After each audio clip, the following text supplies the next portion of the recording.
Big Iron Realty traces its roots back to rural Nebraska. Its founders, Ron and Mark Stock, have been committed to bringing the very best auction and real estate experiences to their customers for over 35 years. Our rural values, unmatched marketing reach, and industry expertise have transformed the company into what it is today, the experts in selling land.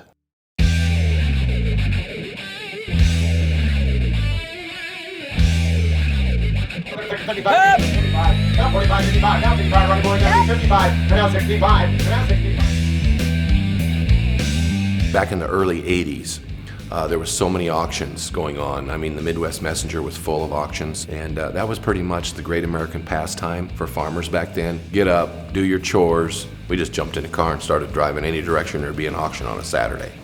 So a lot of the kids my age were going to auction school, and probably how I got in the auction business is because of Max and Mike Olson. I'm 19 years old, driving around with them in a car on a Saturday night, and they go, "Hey Ron, you should be going to auction school with us." And I go, "I'll go to auction school with you." I got my real estate license in 1989, and we were selling farms. We sold some houses, sold some businesses early on in those early days. Started having auctions, salt and pepper shaker sales, and then we'd sell the real estate the same day. One of the first sales we ever had was the Albert Hamling estate in Humphrey, Nebraska. Dean Hamling was kind of living with us, and it was his grandpa, so yeah, sometimes you got to get business from who you know. We mostly had to chase down auctions, go knock on doors, and keep our ears listening for about the next 5 years. And about 5 years into that, after we washed, detailed, put in cab kits and tractors, just did exemplary service that other auctioneers weren't doing, finally our phone started ringing. Stock Realty and Auction Company, the real estate was a spin-off of the personal property side of the business on the auction side because they went hand in hand. We got a couple land listings, started selling some land. Then we had a couple people ask if they could hang their license with us. And then we were the first auction company in the United States, I believe, but I'll say the Midwest to be humble, to have online bidding. Sometimes you had to run 3,000 foot of telephone line into the guy's house to dial-up connection. And then we'd be in the auction topper, 25 under now, 35, 35, 35, they're up 35, internet's in, 35 now, 40. Internet would be sitting right beside you on a computer screen. And you go, internet's in, 35, 45, 45, internet's in, 35. Farmers go, whoa, whoa, whoa, whoa, whoa, internet's in, what in the heck is going on here? Well, once we started broadcasting these sales online on a timed-only event, it was a no-brainer.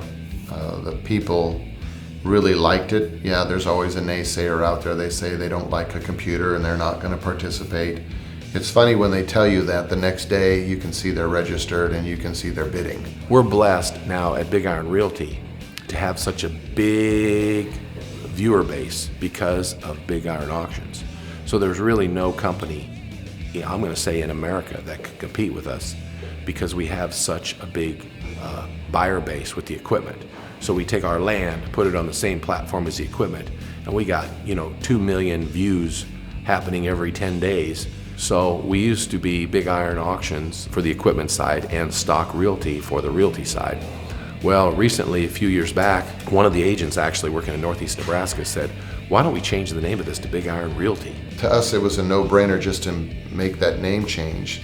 And even the real estate agents that we had were 100% for it. There is a little piece of everyone's story that I take with me everywhere I go. The widow lady that needs your help selling something, the guy who's having some health stress, the family that's having financial stress. There's nothing more satisfying than a happy customer.